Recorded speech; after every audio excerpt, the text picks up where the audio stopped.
کہ یہ ملک الموت حضرت اسرائیل علیہ السلام تھے.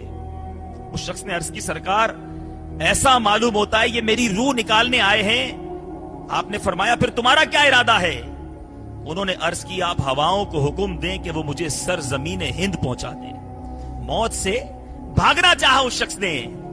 آپ نے حضرت سلیمان وہ ہیں کہ جن کی ہواؤں پر حکومت تھی. آپ نے ہواؤں کو حکم دیا تو اس شخص کو ہواؤں نے آن کی آن میں ہند پہنچا دیا. اب ملک الموت تشریف لائے. حضرت سلیمان علیہ السلام نے ان سے دریافت کیا کہ تم میرے ایک ساتھی کو کیوں گھور کر دیکھ رہے تھے؟ انہوں نے کہا حضرت میں اس بات پر تعجب کر رہا تھا کہ مجھے تو حکم دیا گیا ہے کہ اس شخص کی روح اس وقت میں نے قبض کرنی ہے اور یہ شخص اس وقت ہند میں ہوگا، مگر یہ شخص آپ کے پاس بیٹھا ہے. میں حیران ہوں، مگر آپ کی دعا سے، اس شخص کی آرزو سے آپ نے اسے ہند پہنچایا اور ملک الموت نے اس کی روح پرٹیکولر ٹائم پر، پرٹیکولر پلیس پر، معینہ وقت پر، معینہ جگہ پر قبض فرما لی. پتا چلا وقت بھی مقرر ہے اور جگہ بھی مقرر ہے، مگر میں بے خبر ہوں. ہمیں نہیں پتا کہ کس وقت کس جگہ میرا آخری سفر شروع ہو جانا ہے. کئی واقعات آپ بھی پڑھتے ہیں، سنتے ہیں، دیکھتے ہیں.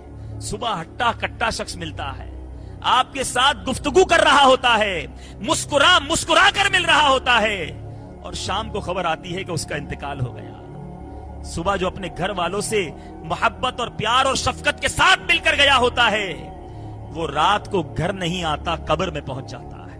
یہ سارے واقعات ہمارے لیے ایک بہت بڑا میسج ہے. کتنی پلاننگ کرنی ہے کر لیجئے، جتنے ارادے بنانے ہیں بنا لیجئے. 5 سال بعد یہ کروں گا، اگلے 10 سال میں میرا یہ پلان ہے، جناب میری فیوچر کی پلاننگ یہ ہے، یہ تعلیم حاصل کر لوں اس کے بعد میں نے یہ جاب اپلائی کرنی ہے، پرٹیکولر کورس کر لوں اس کے بعد میں نے جناب اس شعبے کے اندر اپنا نام کمانا ہے.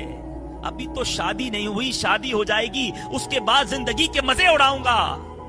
بہت ساری ہماری پلاننگز ہیں، بہت سارے ارادے ہیں، مگر ایک حقیقت ایسی ہے جو تمام ارادوں کو پامال کر دیتی ہے، تمام پلاننگز کو ڈسٹروائے کر دیتی ہے. آن کی آن میں بندہ تمام چیزوں کو چھوڑ کر اپنی قبر میں اتر جاتا ہے. آج کسی سے کہیں بھائی نماز کے لیے جاتا ہے، اس کا عالی شان جب مکان بن جاتا ہے، دولت جمع کر لیتا ہے، لگژری آرام و آسائش والی زندگی گزارتا ہے، پھر اسے یہ ڈر لگتا ہے کہ یہ ساری چیزیں مجھ سے چھوٹ جائیں گی، یہ میری فیملی، میرے بچے، میری دنیا بھر کی جو عیاشیاں ہیں یہ سب ختم ہو جائیں گی، اور یہ سب چھوڑ کر اندھیری قبر میں کیسے جاؤں گا، اکیلا ہو جاؤں گا. اس لیے وہ شخص جب بھی موت کا لفظ سنتا ہے اس کے رونگٹے کھڑے ہو جاتے ہیں، وہ کانپنے لگ جاتا ہے، وہ کہتا ہے اس کی بات نہیں کرو، قبرستان کا تذکرہ نہ کرو. ارے بھائی کوئی اور بات کیجئے، یہ کیا آپ نے قبرستان کی باتیں اور موت کی باتیں کرنی شروع کر دی ہیں؟ حالانکہ باتیں نہیں، قبر میں جانا پڑے گا. آج جس کی بات سے ڈرتے ہو کل اسی قبر میں اکیلے جانا پڑے گا. آج جس قبرستان کا تذکرہ سننے سے خوف آتا ہے اسی قبرستان کا مکین ہمیں بننا پڑے گا. تو جہاں سفر کرنا ہے، جہاں قیام کرنا ہے، وہاں کا ذکر کیوں نہ کیا جائے، وہاں کی بات کیوں نہ کی جائے.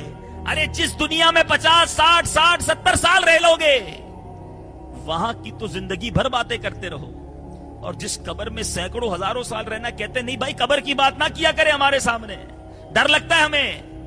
تو علماء نے بتایا کہ اس لیے ڈر لگتا ہے. اور جو مومن ہوتا ہے، سرکار علیہ الصلوۃ والسلام کا عاشق ہوتا ہے، میرے آقا فرماتے ہیں، حدیث پاک میں آتا ہے، موت مومن کا تحفہ ہے، موت مومن کا پھول ہے. میرے پیارے اور محترم اسلامی بھائیوں، یہ تو بڑا عجیب بات ہو گئی. آج تک تو موت سے ڈرتے رہے، مدینے والے مصطفیٰ صلی اللہ تعالی علیہ وسلم فرماتے ہیں کہ موت مومن کے لیے تحفہ ہے. اب مزید اس کو ڈیفائن کرتے ہوئے، مزید اس کو ایکسپلین کرتے ہوئے، سرکار عالی وقار شفیع روز شمار جناب احمد مختار صلی اللہ تعالی علیہ وسلم نے حضرت ابو ذر غفاری رضی اللہ تعالیٰ عنہ سے ارشاد فرمایا، اے ابو ذر